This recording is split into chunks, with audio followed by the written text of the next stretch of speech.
Hello everyone, welcome back. जैसे कि आप सब जानते हैं बच्चे, हमने अभी तक मीनिंग ऑफ अकाउंटिंग कंप्लीट किया है और हमने लास्ट वाली वीडियो में अकाउंटेंसी, बुक कीपिंग, ये कुछ टर्म्स भी की थी साथ में। अब इस वीडियो लेक्चर में बच्चे मैं आपको क्लियर करना चाहती हूँ कि अगर एग्जाम में आपसे पूछा जाता है कि अकाउंटिंग के क्या फीचर्स हैं, अकाउंटिंग का क्या प्रोसेस है, कुछ भी पूछ ले, इंपॉर्टेंस पूछ ले, फीचर्स पूछ ले, प्रोसेस पूछ ले, आपने उसमें ये आंसर देना है जो आपके सामने हमने लास्ट लेक्चर में किया था ना। ये आपके सामने जो है आइडेंटिफाई करना, मेजरिंग करना, रिकॉर्डिंग करना, क्लासीफाई करना, ये जितने पॉइंट्स हमने किए थे, 7 स्टेप्स किए थे, ये 7 के 7 जो स्टेप्स हैं ये आपके प्रोसेस में होंगे। ठीक है, सेम स्टेप्स, और इन्हीं को आप फीचर्स की तरह भी लिख सकते हो। ठीक है, तो इसी टॉपिक के साथ हमने फीचर्स, प्रोसेस, अकाउंटिंग क्या होती है, मीनिंग, अकाउंटेंसी, बुक कीपिंग, ये सब चीज़ें हमने लास्ट लेक्चर में कवर कर ली थी। आज चलते हैं थोड़ा सा आगे। तो जैसे कि आप देख सकते हैं, आज हम ये वाला टॉपिक आपके सामने जो है इसको पढ़ेंगे। तो यहाँ मैंने क्या मेंशन किया है कि जो अकाउंटिंग है वो क्या है, वो साइंस है, और अकाउंटिंग क्या है, आर्ट है। तो आपसे कोई पूछे कि अकाउंटिंग क्या साइंस है या ये क्या आर्ट है, मतलब दोनों में से क्या है, तो आप बोलना कि ये दोनों है। अकाउंटिंग को साइंस भी बोल सकते हैं, अकाउंटिंग को आर्ट भी बोल सकते हैं। ठीक है, साइंस मतलब विज्ञान, साइंस में क्या होता है, रूल्स होते हैं, प्रिंसिपल्स होते हैं ना। तो जो अकाउंटिंग है बच्चे, ये किसके ऊपर बेस है, सर्टेन प्रिंसिपल्स के ऊपर बेस है। ये जो प्रिंसिपल्स है ये हम आगे आने वाले लेक्चर्स में पढ़ेंगे। ठीक है, और साइंस इसलिए क्यों, क्योंकि ये ऑर्गेनाइज्ड बॉडी ऑफ नॉलेज है, एक प्रॉपर सब्जेक्ट है जिसको आप पढ़ रहे हो। ठीक है ना, तो नॉलेज है, इससे नॉलेज मिलती है, और ये किसके ऊपर बेस है, कुछ प्रिंसिपल्स के ऊपर बेस है, कुछ रूल्स हैं इसके, पढ़ेंगे हम आगे, जिनको फॉलो करके अकाउंटिंग करते हैं। तो इसीलिए अकाउंटिंग को क्या बोला गया, साइंस। तो जब आपसे पूछे कि साइंस क्यों है, तो आपने ये दोनों रीजंस बताने हैं। ठीक है, पहला रीजन क्या बताओगे, ऑर्गेनाइज्ड बॉडी ऑफ नॉलेज है अकाउंटिंग।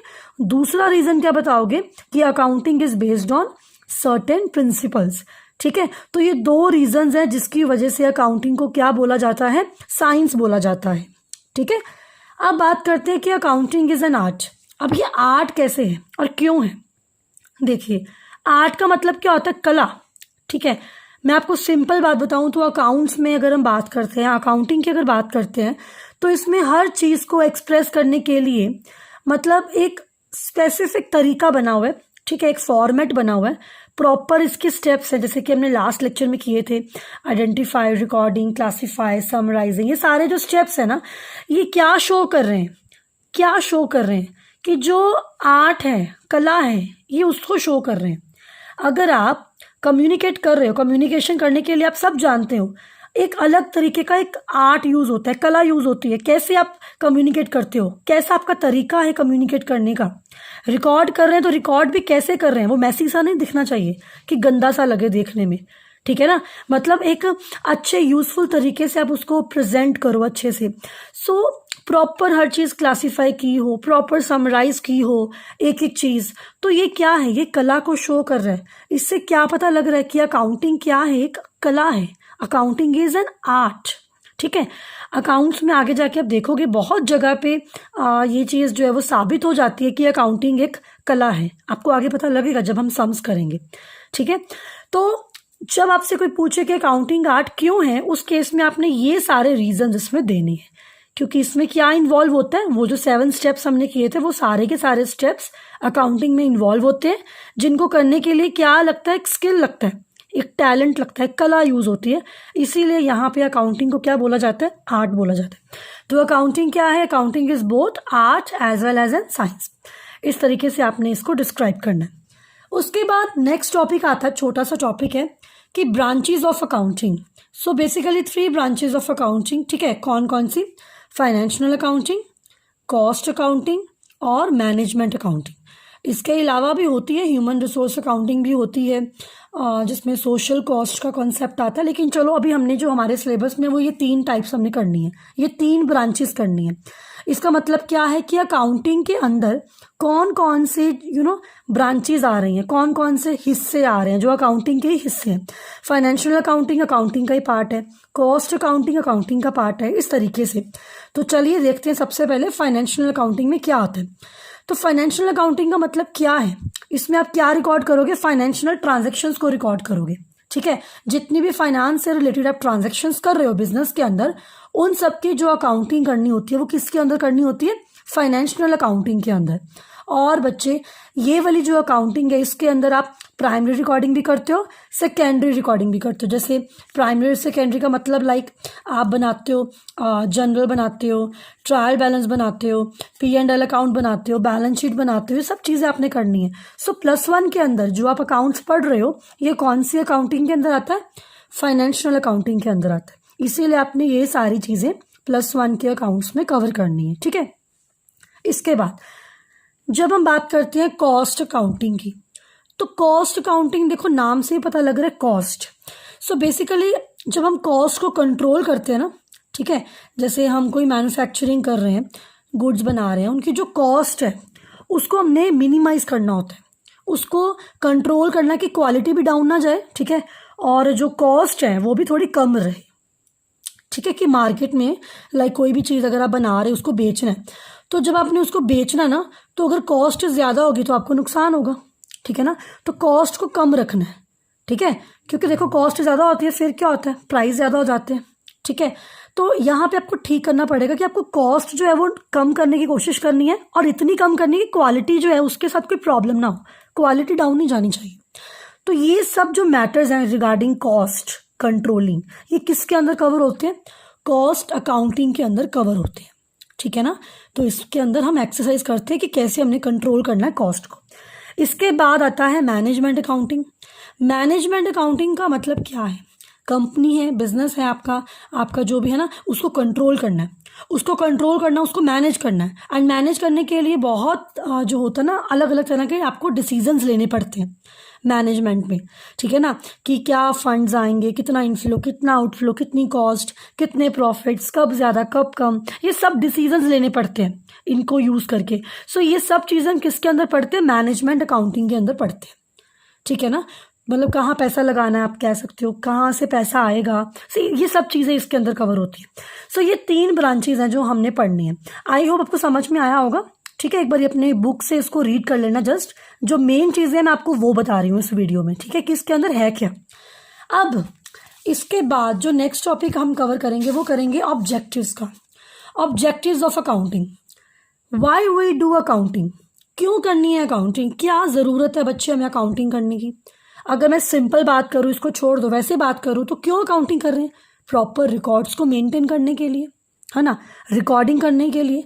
आपने जो ट्रांजेक्शन्स किए उनको रिकॉर्ड करने के लिए अकाउंटिंग कर रहे हैं। सो देखो क्या लिखा है, to maintain systematic records of business transactions. हम सब जानते हैं बिजनेस में बहुत सारी ट्रांजेक्शन्स होती हैं जिनको बिजनेस ट्रांजेक्शन्स बोला जाता है, मनी के टर्म्स में आती हैं जो, है ना, और इन्हीं को रिकॉर्ड करना सिस्टमेटिक तरीके से। सिस्टमेटिक क्यों, आप सब जानते हैं अकाउंटिंग क्या है, अकाउंटिंग इज एन आर्ट, तो कला है, कला को सिस्टमेटिक तरीके से शो करेंगे, रिकॉर्ड करेंगे, ठीक है। तो ये हमारा एक ऑब्जेक्टिव है, इसलिए हम क्या करते हैं, अकाउंटिंग करते हैं। सेकंड है टू कैलकुलेट प्रॉफिट और लॉस। अरे जाहिर सी बात है, अगर आप बिजनेस कर रहे हो बच्चे, तो आप अपने बिजनेस में प्रॉफिट लॉस ये जानना चाहोगे कि क्या हो रहा है। पूरे साल के एंड में आप क्या निकालते हो, प्रॉफिट हुआ कि लॉस हुआ, ये देखते हो। सो ये किसके थ्रू हो पा रहा हो, अकाउंटिंग के थ्रू हो पा रहा है। सो ये भी एक रीज़न है जिसकी वजह से वी डू अकाउंटिंग, ठीक है, टू नो प्रॉफिट के लॉस क्या हुआ है। थर्ड आता है to determine financial position. Business की फाइनेंशियल पोजीशन कैसी है, फाइनेंस की क्या हालत है, कितना पैसा आपके पास है, कितना नहीं है, ये सब चीज़ें हमें कहाँ से पता लगती हैं, अकाउंटिंग से। सो ये भी हमारा एक मकसद बन जाता है। ऑब्जेक्टिव्स का मतलब कि मकसद क्या है, क्या सोच के अकाउंटिंग की जा रही है, क्यों कर रहे हैं अकाउंटिंग। सो ये भी हम सबके सामने एक मकसद बन जाता है। क्या मकसद बन जाता है, हम ये जानना चाहते हैं कि हमारे जो फाइनेंशियल पोजीशन है वो कैसी है। उसके बाद आता है to provide information to various users. Users बच्चे बहुत सारे हो सकते हैं, इंटरनल यूजर्स होते हैं, एक्सटर्नल यूजर्स होते हैं। ये क्या होता है अभी हम आगे पढ़ेंगे, बट आपको मैं इतना बता देती हूँ कि ये वो इंटरेस्टेड लोग होते हैं जो बिजनेस के फाइनेंशियल इंफॉर्मेशन में थोड़ा इंटरेस्ट दिखाते हैं, ठीक है, जो सच में जानना चाहते हैं कि आपके बिजनेस को क्या हो रहा है, प्रॉफिट हो रहा है कि लॉस हो रहा है, आपका बिजनेस कहाँ पे स्टैंड करता है, क्या गुडविल है आपके बिजनेस की, जो एक्चुअल में जानना चाहते हैं। ऐसे ही लोगों को हम क्या बोल देते हैं, यूजर्स बोल देते हैं। ठीक है, इसके बाद आता है to assist the management. Management को असिस्टेंस मिलती है, हेल्प मिलती है। ठीक है, सो मैनेजमेंट को अगर हेल्प मिलती है, इसीलिए अकाउंटिंग की जाती है। ये भी एक मकसद है, ऑब्जेक्टिव है बिजनेस में, क्योंकि मैनेजमेंट ने क्या लेने होते हैं, डिसीजन लेने होते हैं। और सही डिसीजंस के लिए, इफेक्टिव डिसीजंस के लिए अकाउंटिंग रिकॉर्ड्स का होना ज़रूरी है। ठीक है, सो इस तरीके से ये कुछ मकसद हैं, कुछ ऑब्जेक्टिव्स हैं अकाउंटिंग के, कि हम अकाउंटिंग क्यों करते हैं, वाई वी डू अकाउंटिंग। इसके अलावा हम यहाँ पे मतलब अगर मैं सिंपल पॉइंट्स की बात करूँ, लाइक ये तो मेन हेडिंग्स हो गए ना, अगर सिंपल बात करूँ जनरली कि हम अकाउंटिंग क्यों करते हैं, तो इसमें आप बोल सकते हो कि अगर जैसे बिजनेस है, बिजनेस में बहुत सारी पॉलिसीज़ बनानी होती है टाइम टू टाइम, तो पॉलिसीज़ को बनाने के लिए हम अकाउंटिंग करते हैं। हमें पता लगेगा ना कि अकाउंटिंग में मतलब कि हमारे बिजनेस की क्या पोजीशन है, प्रॉफिट में जा रहा है कि लॉस में जा रहा है, उसी के अकॉर्डिंग हम रूल्स बनाएंगे, पॉलिसीज़ बनाएंगे। तो इसीलिए भी अकाउंटिंग की जाती है। ठीक है, इसके अलावा अगर हम ये पता करना चाहते हैं कि जो हमारा बिजनेस है वो सॉल्वेंट है कि इनसॉल्वेंट, सॉल्वेंट है कि इनसॉल्वेंट, इसके लिए भी अकाउंटिंग करते हैं। हमें पता लगेगा ना फाइनेंशियल पोजीशन बिजनेस की कैसी है, तो वहाँ से हम ये जजमेंट कर सकते हैं कि सॉल्वेंट में जा रहे हैं कि इनसॉल्वेंट में जा रहे हैं। सॉल्वेंट का मतलब क्या होता है, जिस बंदे के अंदर या जिस बिजनेस के अंदर प्रॉपर कैपेसिटी होती है पैसा पे करने की, लायबिलिटीज़ को पे करने की, पूरा पैसा होता है उनके पास। इनसॉल्वेंट क्या होता है, जब पैसा नहीं होता कि आप अपनी लायबिलिटीज़ भी पे कर सको। तो ये चीज़ें हमें कुछ जो है वो अकाउंटिंग करने से पता लगती हैं। समझे मेरी बात। और भी बहुत सारी चीज़ें होती हैं, एसेट्स लायबिलिटीज़ पता करना चाहते हो, कैपिटल पता करना चाहते हो, या आप यूँ कहो कि आपके बिजनेस में लाइक क्या वीकनेस है, क्या पॉइंट्स हैं, क्या प्रॉब्लम्स आ रही हैं ना डे टू डे, तो ये सब चीज़ें कवर हो सकती हैं अकाउंटिंग के ऑब्जेक्टिव्स में। तो ये था मेरा छोटा सा टॉपिक जिसमें हमने कवर किया ऑब्जेक्टिव्स ऑफ अकाउंटिंग को। इसके बाद अगर मैं बात करती हूँ यूज़र्स की, यूज़र्स में बच्चे कौन कौन से जो है हमारे यूज़र्स हो सकते हैं, यूज़र्स। ठीक है, थोड़ा सा इसके बारे में पढ़ लेते हैं कि कौन कौन से यूज़र्स होते हैं। तो मैं सिंपल आपको पॉइंट्स में बता रही हूँ। जैसे सबसे पहले मैं लेती हूँ इन्वेस्टर्स को। इन्वेस्टर्स कौन होते हैं बच्चे, जो बिजनेस में पैसा इन्वेस्ट करते हैं। ठीक है ना, सो ये बिजनेस को क्या प्रोवाइड करते हैं, ये बिजनेस को प्रोवाइड करेंगे कैपिटल। ठीक है, क्या प्रोवाइड करेंगे, कैपिटल प्रोवाइड करेंगे। सो ये जो इन्वेस्टर्स होते हैं ना, ये इसीलिए बिजनेस की इंफॉर्मेशन जानना चाहते हैं। ठीक है, मतलब इनको होता है कि यार बिजनेस में क्या सिचुएशन चल रही है, क्योंकि इन्होंने अपना पैसा लगाया होता है बिजनेस के अंदर। ठीक है ना, और जिस बंदे ने पैसा लगाया होगा वो तो डेफिनेटली आपके बिजनेस में इंटरेस्ट दिखाएगा।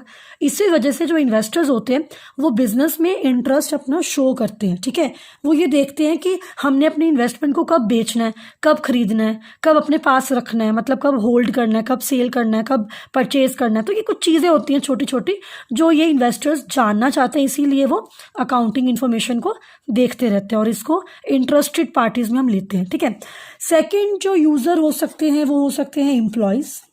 अभी आपके बिजनेस में बहुत सारे एम्प्लॉयज़ होंगे, जहाँ मतलब कंपनी हो सकती है ना, तो उसके जो एम्प्लॉयज़ होते हैं, तो जो एम्प्लॉयज़ होते हैं बच्चे, उनको क्या लालच होगा, वो क्यों आपके बिजनेस की अकाउंटिंग इन्फॉर्मेशन में अपना इंटरेस्ट दिखाएंगे, जस्ट बिकॉज वो आपके एम्प्लॉयज़ हैं, आपकी ऑर्गेनाइजेशन के अंदर काम कर रहे हैं, तो उनको होता है कि यार हमारी जॉब सिक्योर है कि नहीं। जॉब सिक्योरिटी देखते हैं ना वो, कि हम जिस ऑर्गेनाइजेशन में काम कर रहे हैं वो कैसी चल रही है, उसकी फाइनेंशियल पोजीशन कैसी है। अगर इनसॉल्वेंट है यार तो हमें सैलरी मिलेगी भी कि नहीं मिलेगी। सो ये चीज़ें होती है। इसके अलावा कुछ एम्प्लॉयज़ का जो ऑब्जेक्टिव होता है, या कुछ एम्प्लॉयज़ जो इंटरेस्ट दिखाते हैं बिजनेस की अकाउंटिंग इन्फॉर्मेशन में, वो इसलिए भी दिखाते हैं क्योंकि उनको प्रमोशन का लालच होता है कि हमें प्रमोशन लेनी है कुछ सालों में। सो बिजनेस जिसमें हम काम कर रहे हैं, क्या वो हमें इतना मतलब जॉब हमारी जो है हमें ग्रोथ दे सकता है लाइफ में। सो ये कुछ पॉइंट्स इसमें आप दे सकते हो।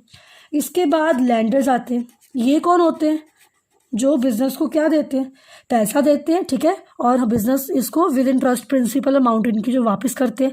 सो यहाँ पे लोन पे जब बिजनेस बोरो करता है पैसा, इनसे करता है, और इन्होंने हमसे पैसा लेना है बाद में, तो डेफिनेटली बच्चे इनको इंटरेस्ट होगा ना हमारे बिजनेस में, कहीं हमारा बिजनेस डूब तो नहीं रहा, क्योंकि इनका पैसा डूब जाएगा उसी टाइम, इनको डर होगा। सो इस वजह से भी अपना इंटरेस्ट दिखाते हैं। इसके बाद बात की जाए तो सप्लायर्स। सप्लायर्स को अकाउंट्स में क्या कहते हैं, क्या कहते हैं? क्रेडिटर्स। ये कौन होते हैं? जो हमें रॉ मटेरियल प्रोवाइड करते हैं, ठीक है, जिनसे हम बिजनेस परचेज करता है उधार पे सामान, ठीक है, तो इनको भी तो इंटरेस्ट होगा ना बच्चे। उधार पे सामान दिया, इनको इंटरेस्ट क्यों है? क्योंकि पैसा लेना इन्होंने हमसे, है ना। अगर मतलब देखो ये इंटरेस्ट दिखा रहे हैं हमारे बिजनेस में, क्यों दिखा रहे हैं? हमारे प्रॉफिट लॉस से इनको क्या फ़ायदा है? अरे इनको कोई फ़ायदा नहीं है, इनको बस ये है, तसल्ली मिल जाती है कि हाँ मैंने इनसे पैसा लेना है, इनका प्रॉफिट में जा रहा है, ठीक है, मुझे मिल जाएगा, थोड़ा हौसला हो जाता है। सो इस वजह से ये इंटरेस्ट दिखाते हैं। इसके बाद अगर मैं बात करूँ तो कस्टमर्स को भी इंटरेस्ट होता है, पता लग जाता है, क्योंकि कस्टमर्स बिजनेस में लाइक आने जाने वाले डेली बंदे हैं ना, जिन्होंने परचेज करना, आपसे सामान खरीदना है, सो उनको भी डेफिनेटली इंटरेस्ट होगा, ठीक है ना, क्योंकि उन्होंने आपके साथ इंटरेक्ट करना है और उनको ये होना चाहिए यार जिससे हम परचेज कर रहे हैं ना उनकी क्या रेपुटेशन है मार्केट में। और आप सब जानते हो कस्टमर से ही हमारी जो गुडविल है बिजनेस की वो बनती है। अगर कस्टमर ही नहीं आएगा तो गुडविल बन ही नहीं सकती, ठीक है ना। सो कस्टमर्स भी क्या है, एक इंटरेस्टेड पार्टी होते हैं, क्योंकि उनका इंटरेक्शन हमारे साथ होता रहता है। वो इसीलिए इंटरेस्ट दिखाते हैं कि यार हमने इनसे सामान खरीदते हैं, देखे तो सही क्या हो रहा है, इनका प्रॉफिट लॉस क्या चल रहा है बिजनेस में। सो इसीलिए इनको भी इंटरेस्ट रहता है। इसके अलावा गवर्नमेंट को इंटरेस्ट रहता है। गवर्नमेंट को इंटरेस्ट क्यों रहता है? क्यों रहेगा गवर्नमेंट को इंटरेस्ट? क्योंकि टैक्स जो हमने गवर्नमेंट को देना होता है, इसीलिए गवर्नमेंट हो गया, टैक्स अथॉरिटीज़ होगी, ये इंटरेस्ट दिखाते रहते हैं, ठीक है। इसके अलावा जनरल जो पब्लिक है वो इंटरेस्ट दिखाती है। पब्लिक में तो सब आ गए ना, जनरल पब्लिक इंटरेस्टेड होती है। सो ये कुछ आपके यूज़र्स हैं, ठीक है, जो अकाउंटिंग इन्फॉर्मेशन के मतलब इंटरेस्ट दिखाते हैं अकाउंटिंग इन्फॉर्मेशन में। सो ये आपने कुछ पॉइंट्स माइंड में रख लेने, ये कुछ नाम याद कर लेने, कुछ नहीं है इसमें, इजी है। सो ये हमने आज तक इतना जितना कर लिया, इसको भी यहाँ पे ख़त्म करते हैं। अब आपका जो इस चैप्टर में टॉपिक रहता है वो रहता है एडवांटेजेस एंड लिमिटेशंस। वो मैं अपनी नेक्स्ट वाली वीडियो में कवर करूँगी, ठीक है बच्चों। ओके बच्चों, मिलते हैं कल। सी यू, बाय बाय।